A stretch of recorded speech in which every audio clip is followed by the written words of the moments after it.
Hello everyone, and welcome back to Hyrule Warriors, the definitive edition.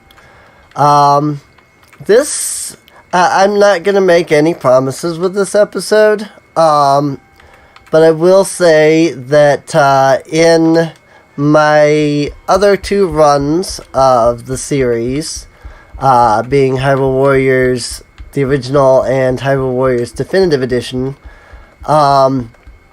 I've always ended up having to do this level and the next in one episode. So that might happen, but like I said, I'm not giving any promises.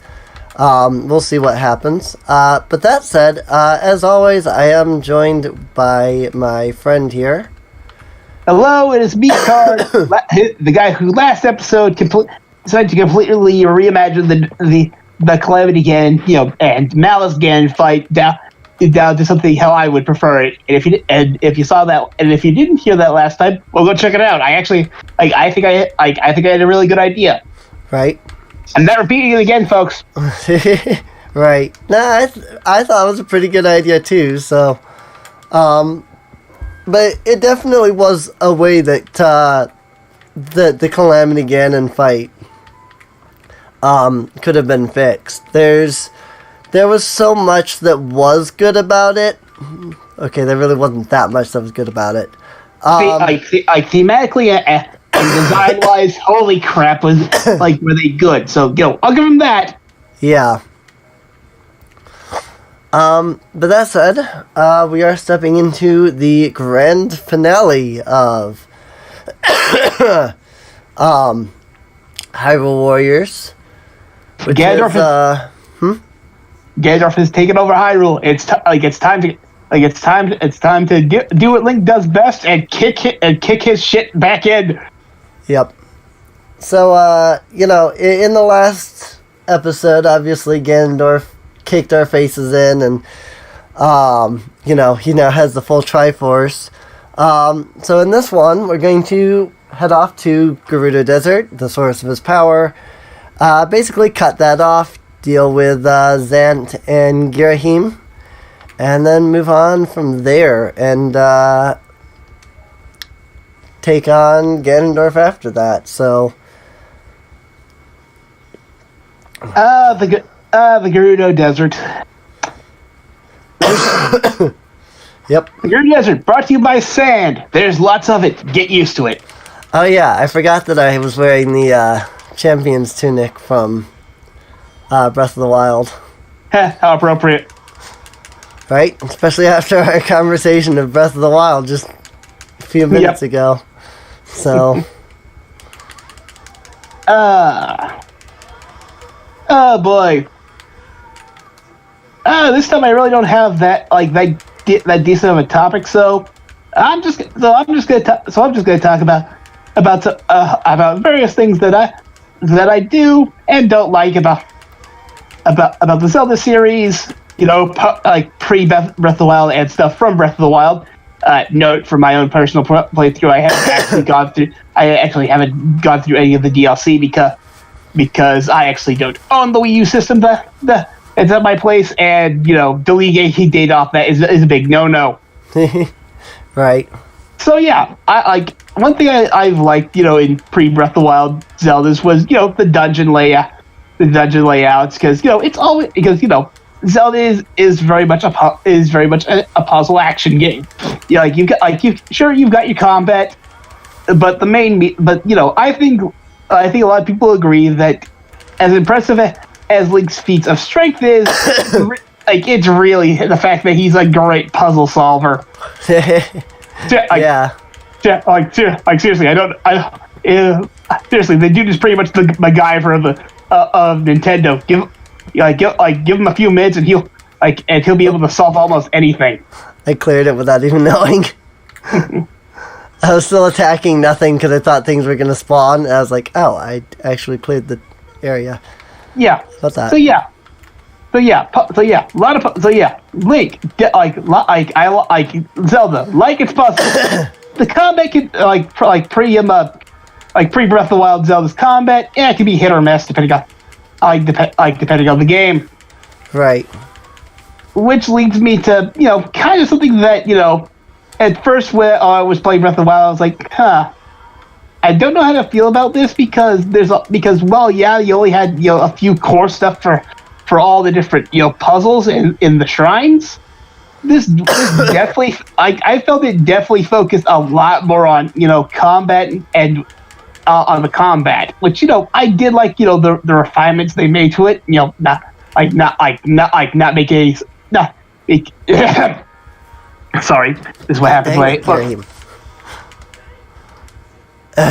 I not say that that Zelda never could be combat focused, but it definitely felt like Breath of the Wild definitely put more of the eggs in the combat basket that didn't its puzzles. But then again, it's the what puzzles it did have, and with what limited resources they gave you in terms of puzzle solving, it was really good. Can I not kill this guy? Do I have to wait for him to get somewhere? Yeah, I think you do. Because I just had to pursue him, and so I was like doing just that, and then he wasn't literally taking no damage. I'm like, okay, I guess maybe I have to follow this guy to wherever he's going. That's a little annoying. It's like wait, it's not time for the last form of my boss fight yet. I call plot armor. Right, I guess. Oh yeah, he had to drag me up here. That's right. I forgot about that. He actually has to drag you up into this area for plot reasons. But yeah, it's like I like that's and plus another thing I've liked about the Zelda games is even as far back as Majora's Mask, all the different side characters and Breath of the Wild's it's eclectic cast of weirdos. Yeah.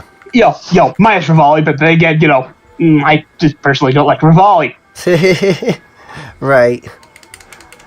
No, I definitely understand what you're getting from there. That was one thing that I did like about Majora's Mask, was that there was so much uniqueness to each of the side characters. Not only were they there like they are in every game, but as well, each character is important to the story. Each character has a major plot point that you can follow. They're very much alive because they interact with you in a very, a much more realistic way, because the characters are always changing. They're always saying something different. Depending on what time you go and see them and so on. Yeah, not bad for a game that pretty much used the majority of its assets for Ocarina of Time, eh? Right. Especially with that, I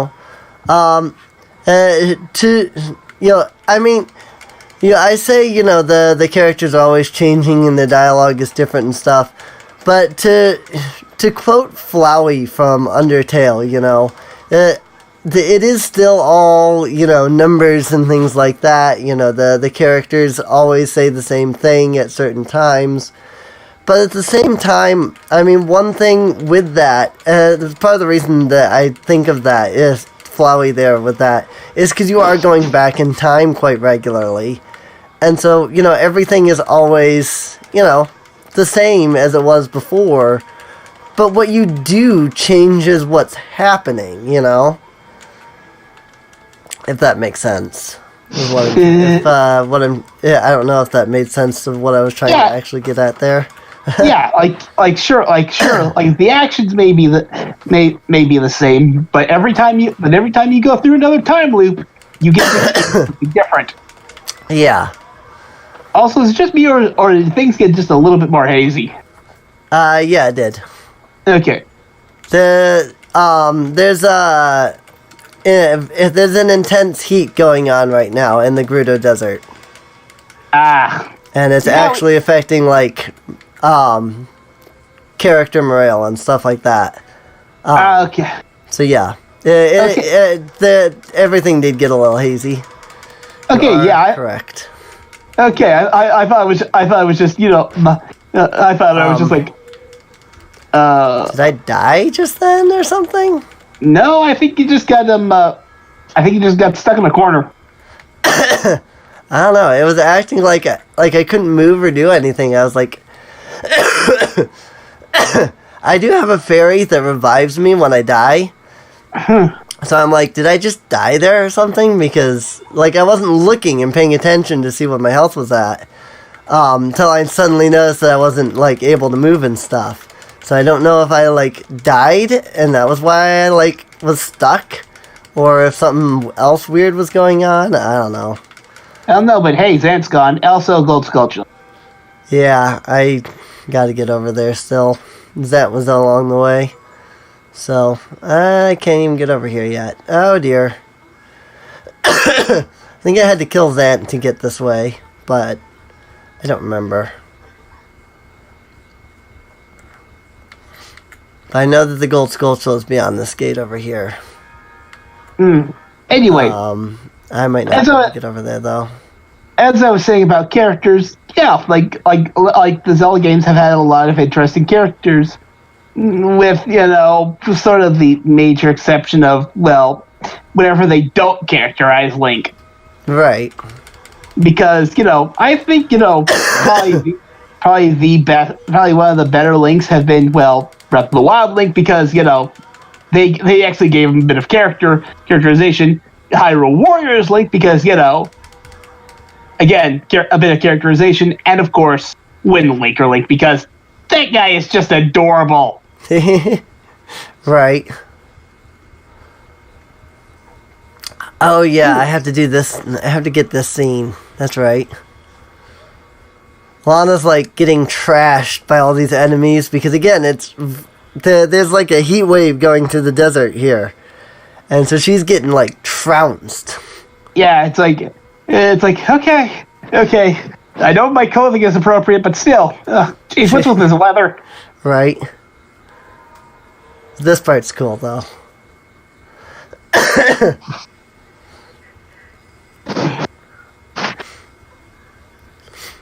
So everybody gets to come back for the last 2 levels. Mm-hmm. All right. Let's see here. Here it is. Got my field spell ready. Hey, I met up with Lana. Mm-hmm.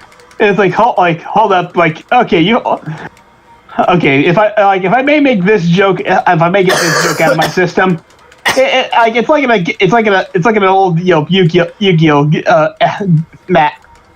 match from the anime. It's like okay, opponent has this really devastating spell effect. Just wait for it. Oh hey, here's something that'll help me get around this. Right, and the gold skull fled before I could get to it. I kind of figured.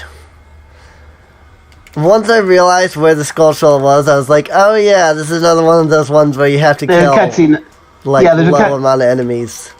Mm-hmm. It's like, oh yeah, there's this cutscene I need to go through.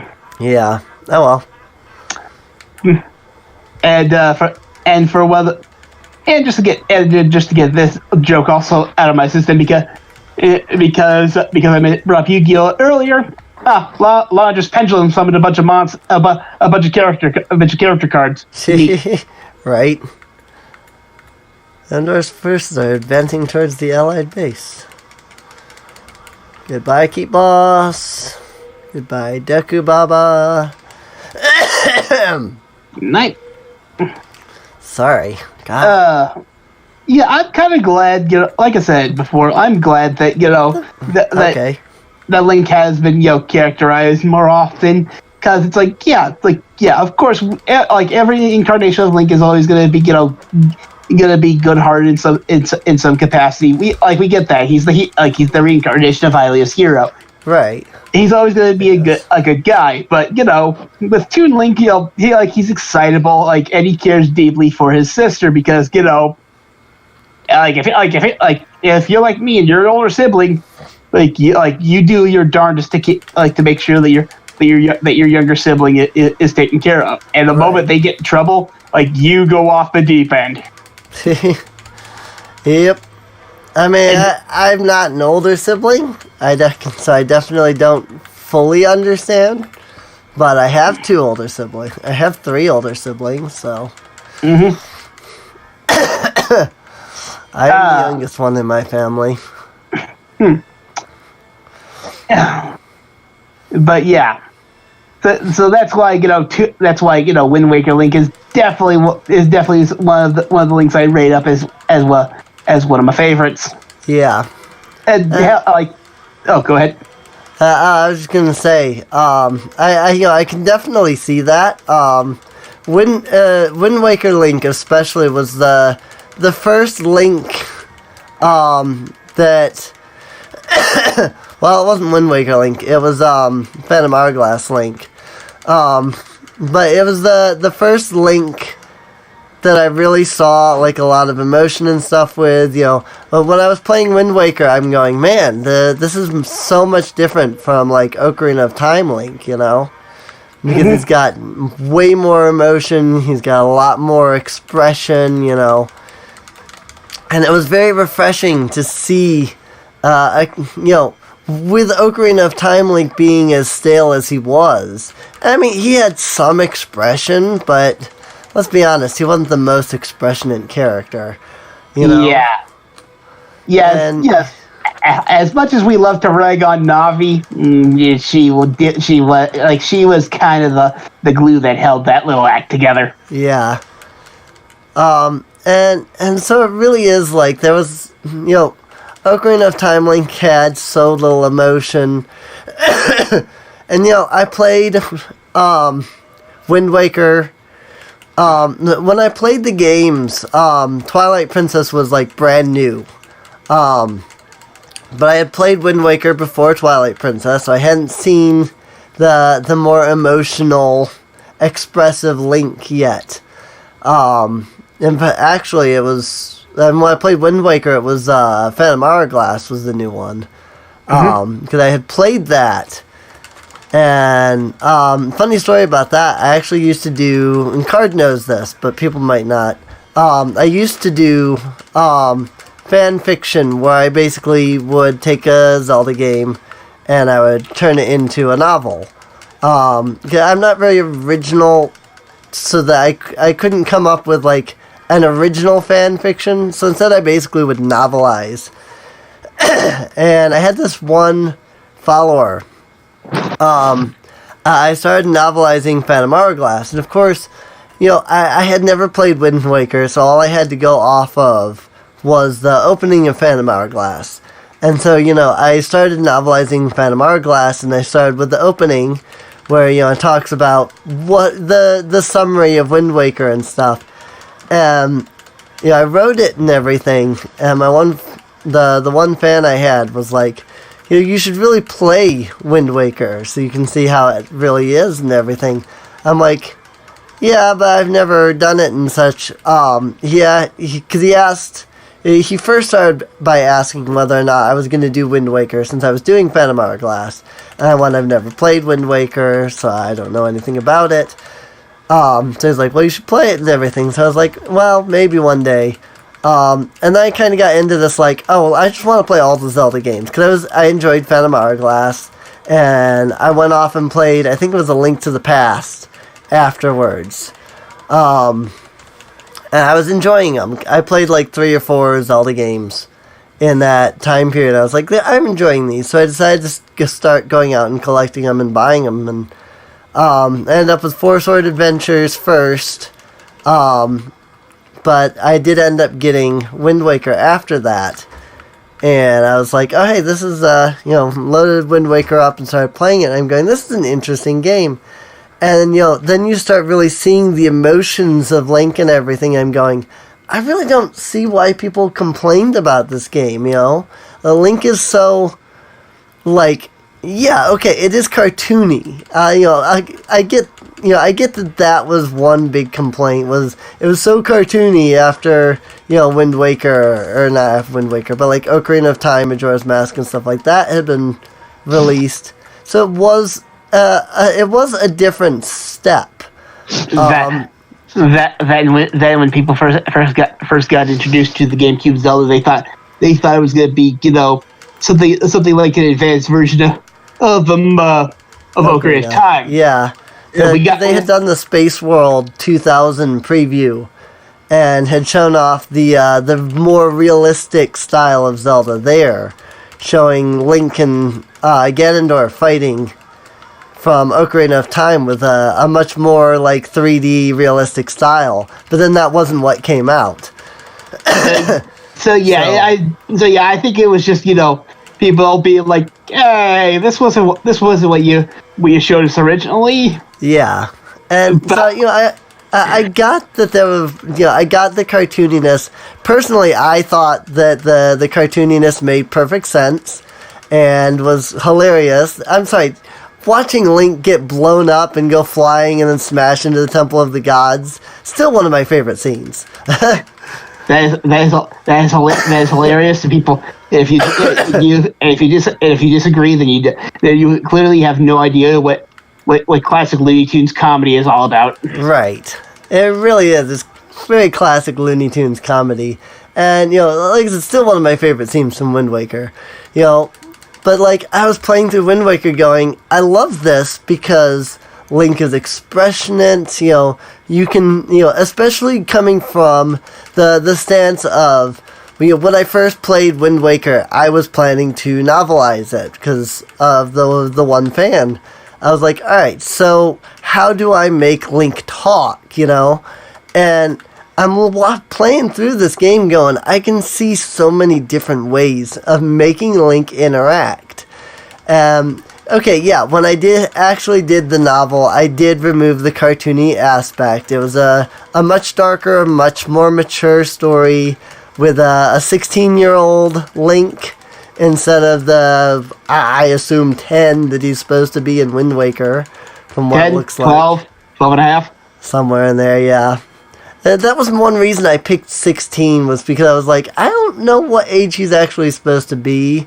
So I went with 16, and I really enjoyed writing that and everything, and it was so much fun to see the more expressionate Link and everything.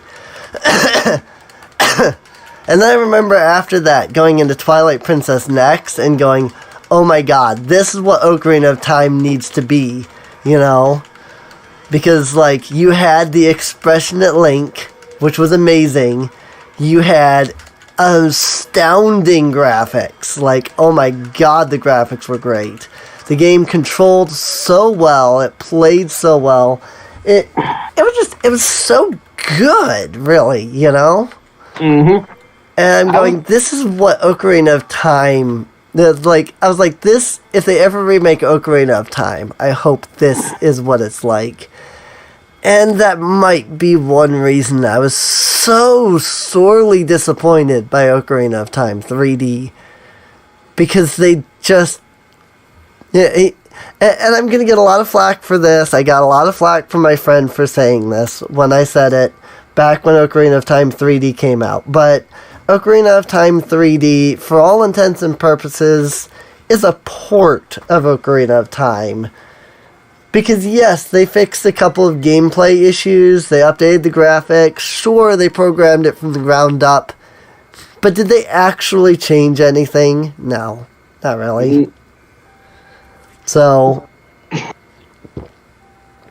Yep. Oh boy.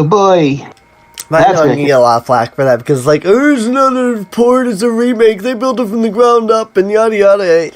Yeah, it's get that.